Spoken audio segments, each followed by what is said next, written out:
Another foundational element to attracting A-grade team members and setting them up for success is how we approach structuring or setting up the relationship.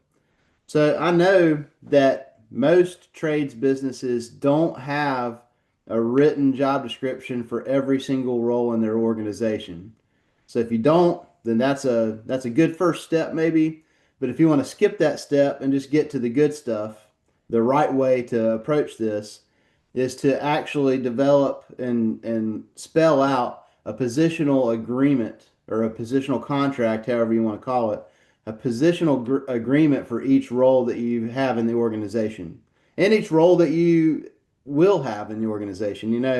If you're doing 750K or maybe even $2 million, you may not yet have a general manager or operations manager running the business for you. However, that's something that you should aspire for because that's where you start as the owner, really reclaiming your time back from the business.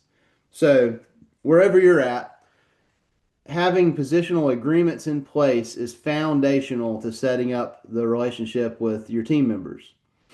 The way I like to approach positional agreements, they have five sections that you should establish.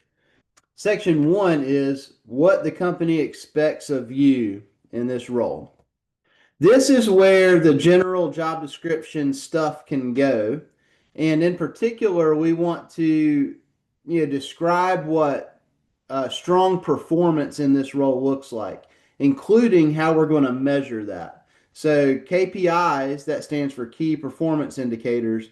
What are the two or three daily or weekly KPIs that we're going to be monitoring and measuring in this role that will indicate that they are performing successfully? The second section is about what that team member in this role can expect from the company.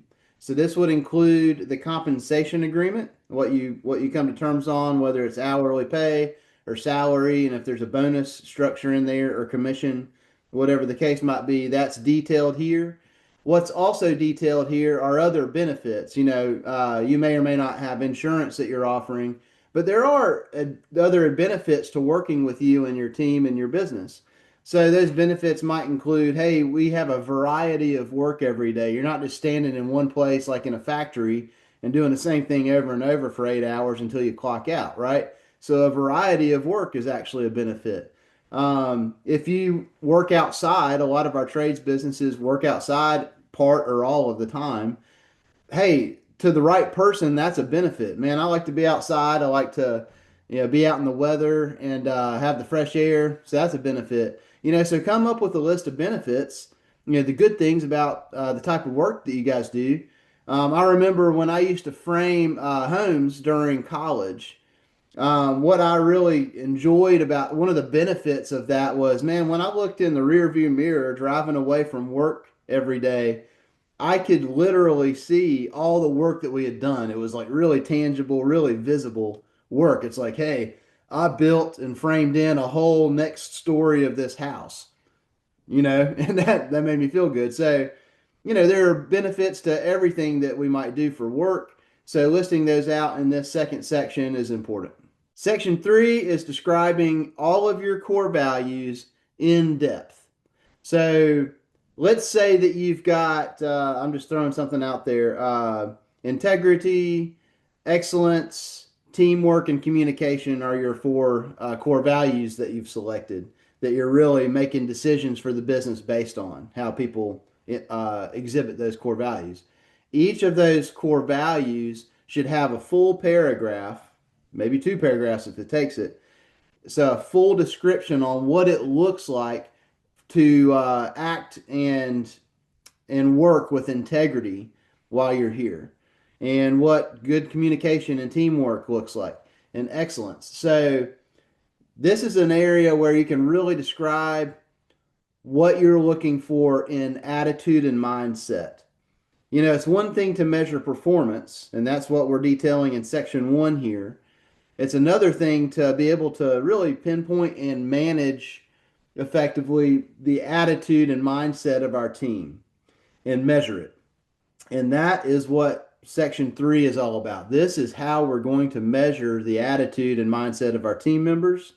And this is also how we make decisions for the business. If a team member chooses, and it's their choice, if a team member chooses not to follow or exhibit or grow into and get better at those four core values, then they're toxic for the team and they're going to have to go. And that's their decision. So it that makes it objective, which is a lot more powerful than it being subjective. Hey, I just don't like your attitude. That's not as powerful and it's not as clean as or professional as having a set of core values and it's like, hey, this is who we are. You're over here. What are you going to do about that? Section 4 is a description, maybe a couple of paragraphs, what it looks like to win in this role. So when we've got KPIs set up in section 1 and we've got the core values, that's kind of like a bullet points on, hey, this is what we're after. But what does that look like day to day? So like some of the description might be like, your team is really excited to work with you when you show up in the morning. That indicates like, hey, you're getting along with the team, you're bringing positive energy, you're probably bringing a strong work ethic, and they know that they're not going to have to make up for your lack of work ethic. That it indicates a lot of things, right? So, what does it look like? This is a section where we can actually detail that out and tell a little bit of a story of what that looks like. Um, Another example might be, hey, when we get back from our grading work of the day, you just hop over and get to the brushes or the hose or whatever we might need to do to start cleaning off the equipment and make sure it's ready to go for the next day without being asked. You're actively looking for opportunities to get us ahead and help us be prepared without having to be pushed to do it all the time. What we find a lot of times is that team members don't really know what it looks like to win in their role. And we all wake up in the morning wanting to be successful and wanting to move our life and our career forward every day. This helps define and helps a team member understand, hey, this is exactly what it looks like for me to show up the right way in this job. How few jobs out there do people work in and actually clearly understand how they can win in their role? So that's what this is about. And section 5 is these are your current opportunities to grow, either inside this role or from this role at some point, right?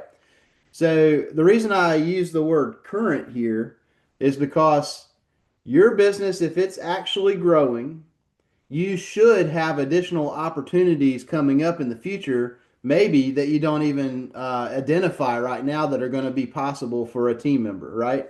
So currently, these are the opportunities inside your role. It's like, so the way we want to describe this with folks is we don't get paid for time. We get paid for the value that we bring during that time, right?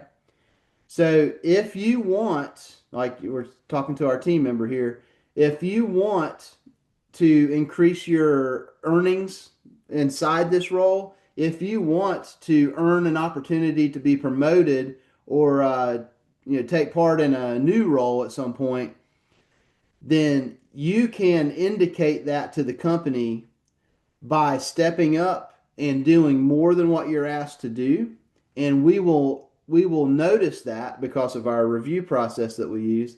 We will notice that and take that as a clear indication that you're ready for what's next. So it's up to the team member to clearly indicate I am trying and I'm interested in bringing more value to the same time that I'm here. And that might look like, hey, boss, can I get trained on this piece of equipment? I'd like to be able to do that when needed also. Hey, can you train me on this type of installation so that I can be more valuable to the team? Because there's been a couple of times where I've had to kind of twiddle my thumbs and wait for somebody else to do it, and that's not serving the business for efficiency. things like that and that kind of thought process, we want to encourage our team members to think forward, to find opportunities to grow, and to ask about opportunities to grow. Those are clear indicators that this person wants to go somewhere. And, not everybody wants to grow to a different role, but everybody wants to earn more in the same amount of time at some point, right? So that is about them being interested in and willing to bring more value, become more valuable so that we can justify increasing their pay. And lastly, you need to know that this document, this positional agreement, is the foundation also, and we use it as a guide for our quarterly review performance reviews with our team members. And we can talk more about what that looks like later, but this is the document that we use to guide those quarterly reviews.